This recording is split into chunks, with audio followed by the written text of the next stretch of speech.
6월 마지막 주일 아침을 우리가 맞이하고 있습니다. 1년의 절반을 살아왔는데 하나님의 은혜로 살아왔습니다.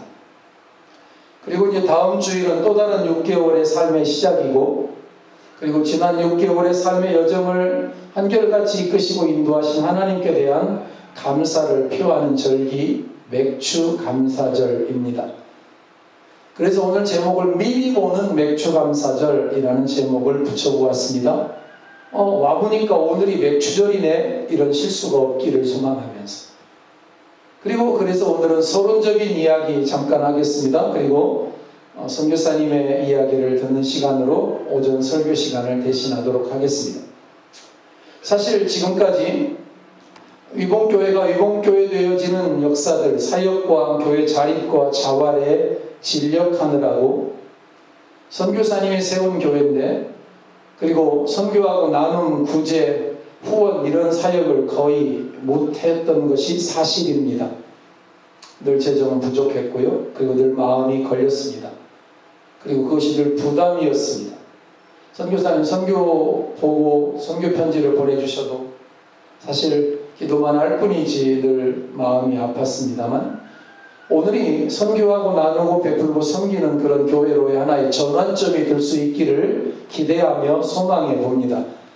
맥주절은 구약 이스라엘 백성들이 지켰던 3대 절기 중에 하나인 것을 여러분도 알고 있습니다.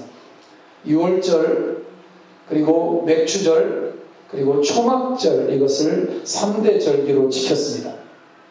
모든 유대인들은 예루살렘 성전에 다 모여야 했고요. 그리고 함께 하나님을 예배하고 또 함께 감사를 드렸죠.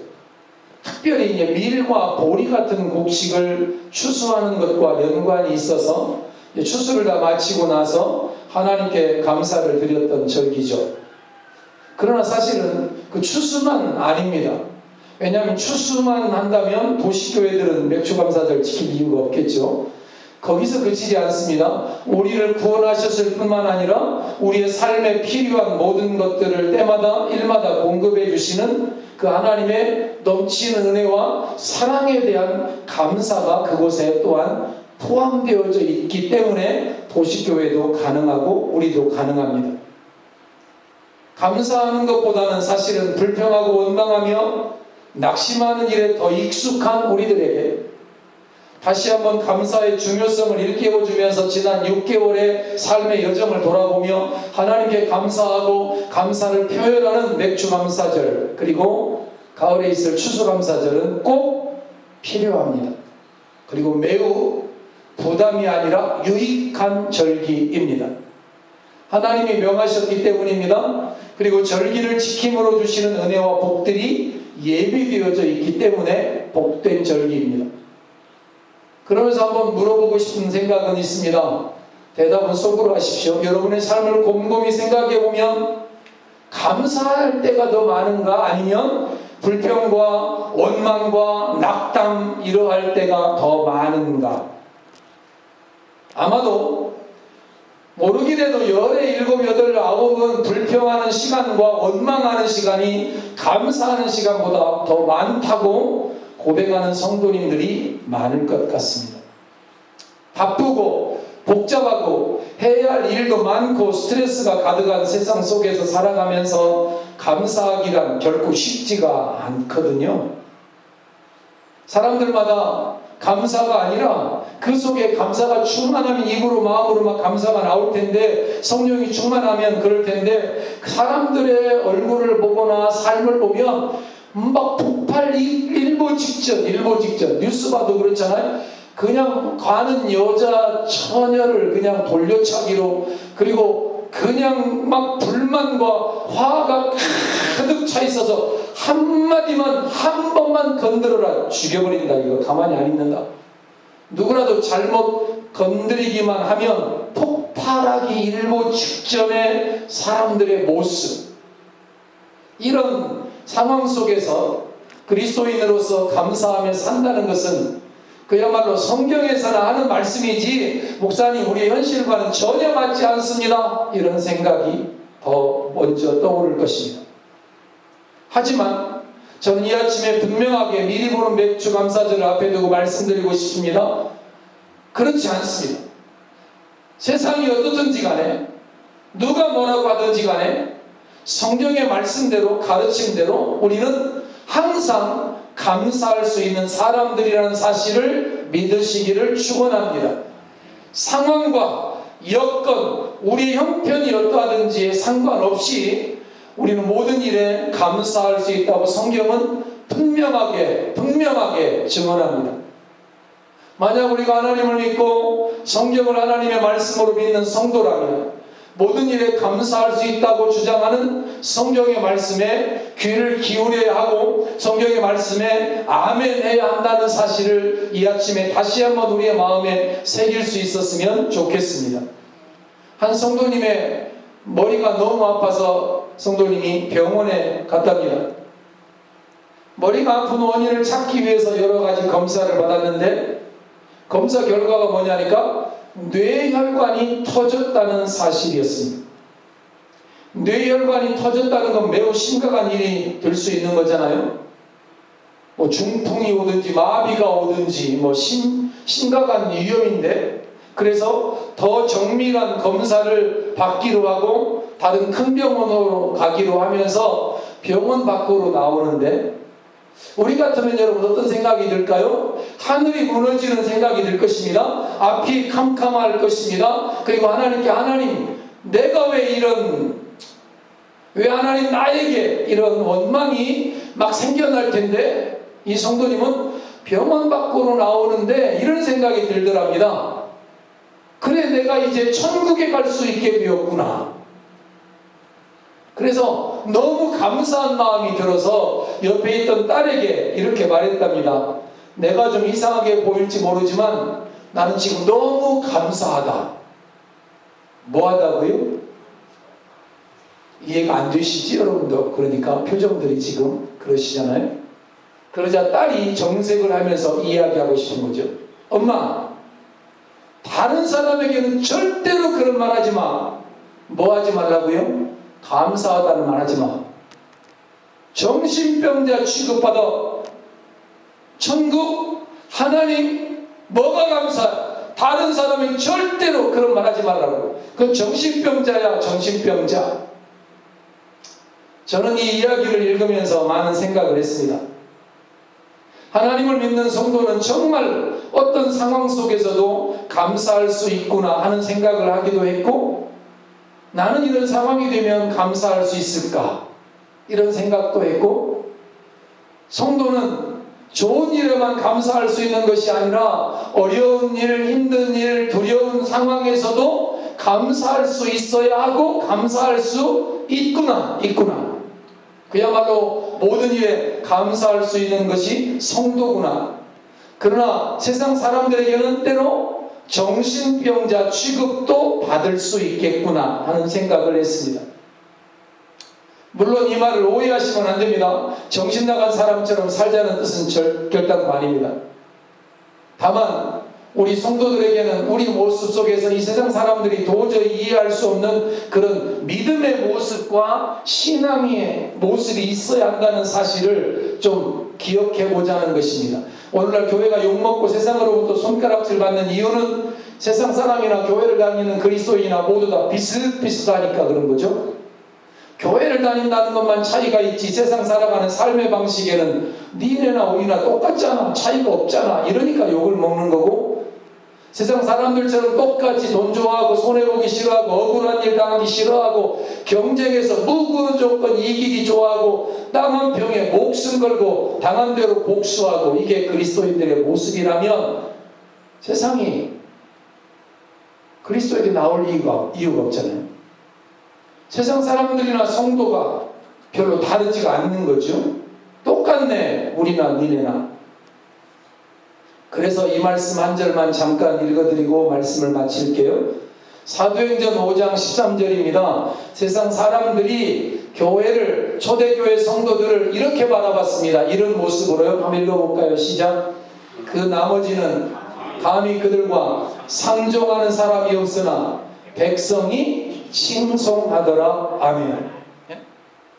세상 사람들이 개독교 뭐 이렇게 욕하고 교회가 들어오니까 우리 마을 땅값이 내려가니까 교회 건축하지 마 바리케이트 치고 막고 이런 게 오늘 한국에서나 있는 거고 초대교회 성도들은 어떤 상황이었느냐면 감히 초대교회 성도들과 상종을 못할 정도로 초대교회 성도들의 삶이 너무 고상하고 너무 아름다웠고 너무 높았다는 거예요.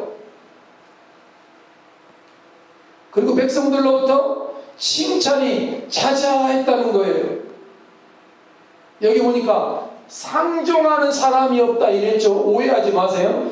예수 믿는 저것들 상종 못할 인간들이야 그 뜻이 아니라 상종하는 사람이 없었다는 말은 우리식으로 말하면 가면 따라할까요? 감히 어울릴 생각을 못했다. 아멘. 상종하지 말자 상종 못할 인간이야 이런 뜻이 아니라 우리식으로 말하면 감히 어떻게 말을 못 붙일 정도인 거예요. 우리가 너무 다른 삶을 사는 거예요. 생각이 다른 거예요. 사상이 다른 거라고. 언행심사가 달라. 그러니까 어울릴 생각을 못 하는 거예요. 생각을 감히. 세상 사람들은 왜 성도들과 감히 어울릴 생각을 못 했을까요? 생각이 다르고 가치관이 다르고 삶이 달랐기 때문이에요. 그래서 그들이 따라하거나 흉내내기에는 너무나 고상했던 것이죠. 어떤 내용이었죠? 초대교회 성도들은요, 네 것 내 것이 없이 모든 물건을 서로 통용하였대요. 야, 너 필요해? 갖다 써. 아, 이거 나는 필요 없어. 당신이 써. 삶에 필요한 물건들을 서로 통용하였고 자기의 재물을 자기 것이라고 주장하지 않았다는 것이죠. 내 재산이야, 내 땅이야, 내 거야, 내 소유야. 아니다. 이거 하나님의 것이야. 하나님이 나에게 맡겨준 것뿐이야. 나는 청주기야. 필요한 사람이 있으면서 교회가 필요하면 그럼 교회가 써야지. 그래서 우리 교회도 이렇게 세워진 거잖아요. 여러 사람들이 기증하고 땅을 제공하고 하나님 앞에 물질을 들여서 필요한 사람 누구나 써. 내 것 아니야. 하나님의 것이야. 왜 이게 내 거야? 너도 사용할 수 있어. 네 것 내 것 없어. 세상 사람들이 이걸 보면서 막 기가 막힌 거예요. 어느 누가 이렇게 할 수 있겠습니까? 남의 것 10원이라도 빼앗아서 자신의 것을 더 늘리려고 하고 땅 한 평 더 차지하려고 왼수 되어서 살아가고 이만큼도 손에 안 보려고 눈에 불을 켜고 말이지. 나는 그거 잘 모르는데 쌍심지를 켰다 그러대. 쌍심지가 뭐예요 그게? 심지가 두 개인가? 하여간에 쌍심지를 켜고 막 대든다고 싸운다고 이러는 이야기 듣는데 초대교회 성도들은 자신의 것을 기꺼이 남을 위해 교회를 위해 이웃 성도들을 위해 내어놓았다는 거잖아요. 초대교회 시절의 세상 사람들은 지금 우리 시대의 불신자들보다 훨씬 나았던 것 같습니다. 왜요? 초대교회 성도들의 삶 말고 초대교회 시절의 세상 사람들이 우리 시대 2023년 예수 없는 세상 사람들보다는 조금 수준이 나는 높았다고 생각해요. 오늘 시대 사람들이 들으면 기분 나쁠지 몰라도. 왜요? 그 사람들은 그래도 양심은 있었어요. 생각은 있어가지고 이런 서로 유무상통하고 네 것 내 것 없이 하나님 나라를 위하여 하나님의 청지기로 세상 앞에서 서로 사랑하면서 아껴가면서 이렇게 교제하면서 살아가는 교회 성도들의 모습을 보면서 잘 들어보세요. 이런 교회의 모습을 보면서 뭐 했다고요? 미쳤다 저놈들, 제정신 아니다 이러지 않고 정신병자들이다 이러지 아니하고 비아냥거리고 오늘 우리 시대 같으면 사람들이 뭐라 그랬어요? 저것들 미쳤다, 제정신 아니다, 정신병자다, 목사 뭐먹고 다 미쳤네 비아냥거리고 비웃잖아요. 못 본 채 하잖아요. 제가 이번 마을 와서 5년 6년째 한번 마을 안길을 가는데 차에서 내가 인사를 했더니 등을 돌리더라고요.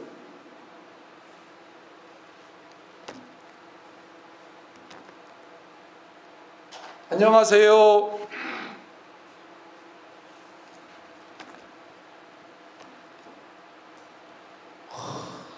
너무 충격을 받았어요. 내가 미국에 와서 저 사람들에게 뭐를 잘못했지? 저 사람들 땅을 내가 땅 한 평 차지한 적이 없는데, 저 명예와 이름을 내가 욕한 적이 없는데 왜 저럴까? 근데 그들은 비아냥거리지도 않고 비웃지도 않고 아니면 못 본 체 하거나 모른 척 침묵하지 않고 뭐 했다고요? 칭찬. 야, 예수쟁이들 진짜네, 멋지다, 넘버원, 좋아요, 멋져요. 이야, 이런 초대교회 성도들. 그러나 뭐는 못했다고요? 감히 어울릴 생각은 하지 못했대요. 지난주에도 트랙터로 작업을 하다가 트랙터가 고장이 나서 더 작업을 할 수가 없었습니다. 그래서 급히 소양 농기계 장로님에게 전화를 해가지고, 장로님, 노타리가 올라가고 내려가질 않습니다. 그때 나보고 그러는 거예요. 돌에 툭툭 치였냐고. 그래서 내가 한두 번 쳤어야지. 그날도 돌 툭툭 쳐가지고 몇 번씩이나, 나도 트랙터도 막 난리를 쳤는데 이거 쳤다 그러면 안 고쳐줄 것 같아서 입을 싹 닫았어요. 안 킨 것처럼. 그랬더니 장로님 그러셨습니다. 목사님, 이거는 부품이, 이 기계는 오래된 옛날 국제기계라 이거 부품이 아마 피스톤, 유압 피스톤 안에가 깨진 것 같은데 뭐에 툭 튀면 깨진답니다. 그게. 근데 안 튄 것처럼 했다니까 분명히 튀었을 때 깨진 것 같아요. 그래서 그래도 고쳐주십시오. 아직도 노타리 칠 일이 있고 우리도 노타리 쳐서 들깨도 좀 심어야 되고 할 일이 있는데, 그랬더니 글쎄요, 이거 어렵지 않을까요? 그러고 이제 가셨습니다. 그리고 친구 목사님하고 통화를 하면서 뭐 하냐 그래서 노타리 친다 그랬더니 이제 좀 고만 좀 해, 이제 고만 좀 해, 그것 좀. 그래서 내가 속으로 난 죽을 때까지 할 거다. 그만 좀 하라니까. 안 쳐주면 이제 안 쳐준다고 삐친단 말이야. 그리고 계속 이제 공짜로 쳐주는 거야. 익숙해져가지고 당연한 걸로 한다고. 왜 그렇게 해? 아니야, 그래도 진심을 알 거야. 우리는 그들처럼 못합니다. 우리도 땅 한 평에 벌벌 떱니다. 우린 유무상통, 공짜, 거저주고 거저 나누고 이런 거 사실 어렵습니다. 그렇지만 목사로서 해보려고 애를 쓰는 거 여러분도 알고 저도 압니다. 고구마 심어서 팔아서 얼마나 돈 억만금을 벌겠습니까마는 나누고 일부는 좀 한번 해보려고. 그러나 앞으로 생명이 어떻게 될지 모른다, 뇌출혈이다, 의사의 말을 들었음에도 불구하고 하나님 감사합니다, 천국 갈 수 있으니 감사합니다, 이런 말을 했던 그 성도, 그런 정도는 되어야 하지 않겠는가? 그런 성도. 그럴 때 이 세상 사람들이 입을 열어서 칭찬은 안 해줘도 등 돌리지는 않을 거 아니겠어요? 등 돌리고 등을 돌려요. 등을 돌려요. 하나님을 믿는 성도는 과연 우리와는 다르구나, 고상하구나, 이런 생각은 할 것입니다. 지난 6개월이 하나님의 은혜였습니다. 지난 6년이 하나님의 은혜였습니다. 그리고 남은 6개월도 하나님의 은혜일 것입니다. 저는 그저 계속 섬기며 살 것입니다. 사람들이 뭐라고 하건 외면하건 등 돌리건 상관없이 하나님 감사합니다, 고맙습니다, 사랑합니다, 이 고백 가지고 살 것입니다. 저와 여러분 모두가 이런 고백 가지고 살아가게 될 수 있기를 다시 한 번 더 주님의 이름으로 축원을 드립니다. 하나님 감사합니다.